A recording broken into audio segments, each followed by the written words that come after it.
we come forth not to get you to believe anything. We see great diversity in that which you believe. And in all of that, there is perfect balance. And so we come forth not to alter your beliefs, but to reacquaint you with the eternal laws of the universe. And we are here to express all of that to you in detail.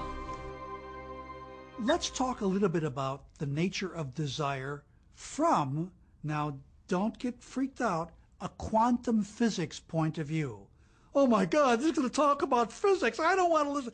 Relax. You're going to enjoy this.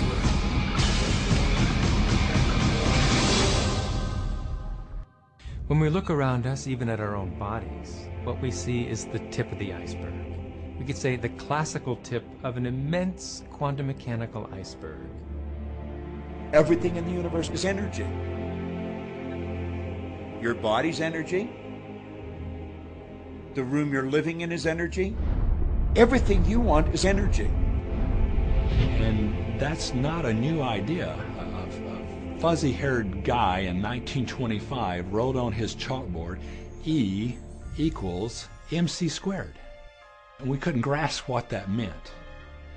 What that says is on one side of the equation is mass and light and everything that we perceive, but it all equals energy. Everything is energy. And let me help you understand that just a little bit. There's the universe, of course, and our galaxy, and our planet, and then individuals, and then inside of this body are organ systems, and then there's cells, and then there's molecules, and then there's atoms, and then there is energy. So there are a lot of levels to talk about something on, but when you get down to it, everything is energy.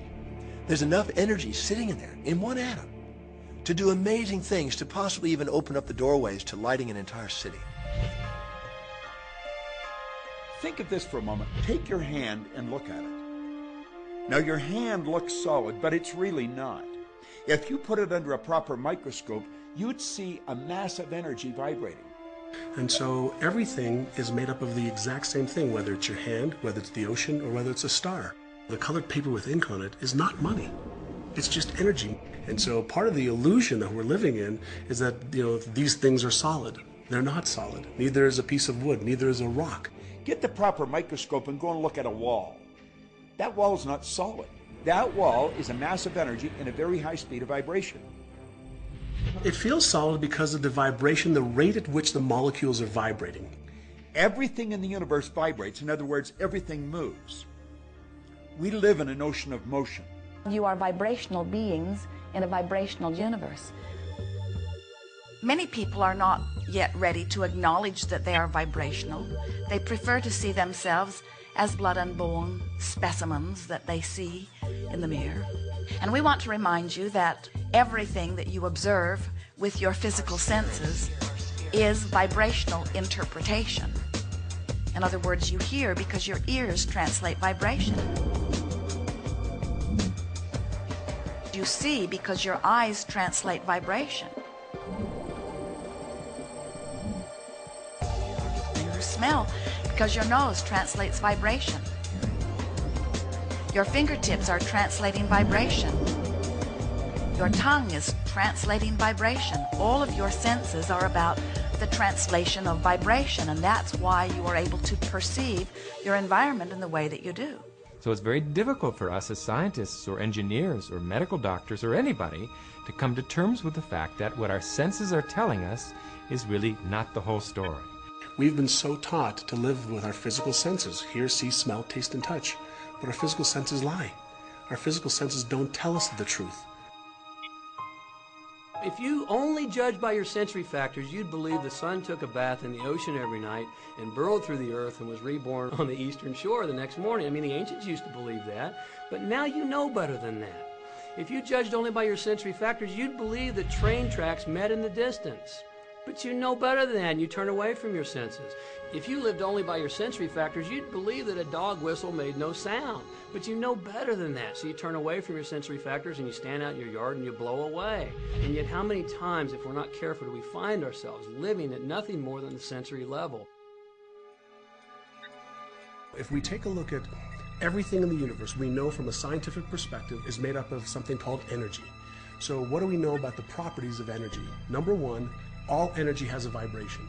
All energy has a vibration. It emits a frequency. We are frequency generators. If you get close to someone's skin, you can feel infrared energy being given off.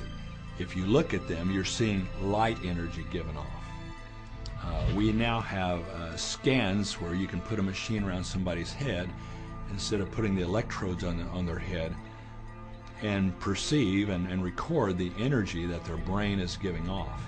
The most potent form of energy, by the way, is thought. It penetrates all space and all time. Every thought has a frequency. We can measure a thought. What most people don't understand is a thought has a biochemical and biological property. Every thought, which means it has a frequency.